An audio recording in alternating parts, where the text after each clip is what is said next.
بسم اللہ الرحمن الرحیم۔ السلام علیکم ورحمۃ اللہ وبرکاتہ۔ امید ہے سب خیریت سے ہوں گے۔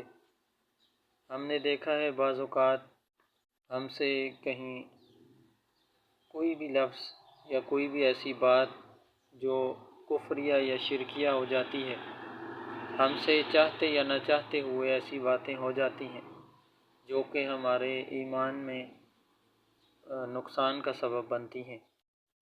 وہ کچھ باتیں ہیں جو میں آپ سے آج شیئر کرنا چاہوں گا۔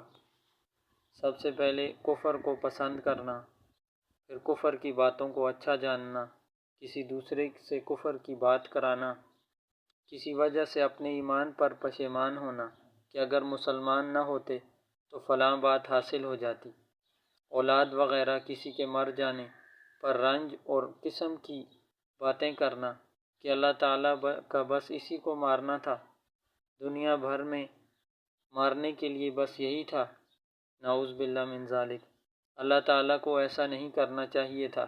یعنی ہم مشورے دے رہے ہوتے ہیں کہ اللہ تعالیٰ ہمارا خالق ہے، پیدا کرنے والا ہے، رازق ہے، رزق دینے والا ہے، وہ فیصلہ کرے گا کہ کس کو موت دینی ہے، کس کو رزق دینا ہے، کس کو زیادہ دینا ہے، کس کو کم دینا ہے۔ تو یہ چیزیں، اس طرح کی باتیں کرنا، اور پھر ایسا ظلم کوئی نہیں کرتا جیسا تو نے کیا، یعنی اللہ کو کہہ رہے ہوتے ہیں۔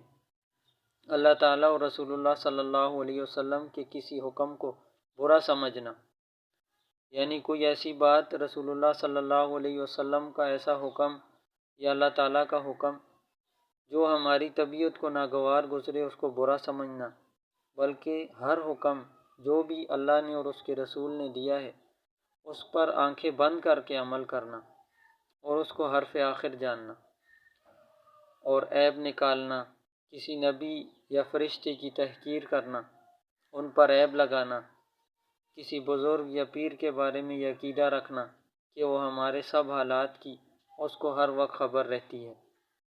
یہ وہ کچھ باتیں تھیں جن پر ہمیں غور فکر کرنا چاہیے، ہمیں ان باتوں سے بچنا چاہیے، خود بھی ان باتوں سے بچنا ہے اور باقی لوگوں کو بھی ان باتوں سے بچنے کی تلقین کرنی ہے۔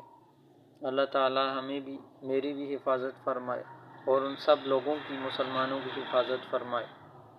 آمین یا رب العالمین۔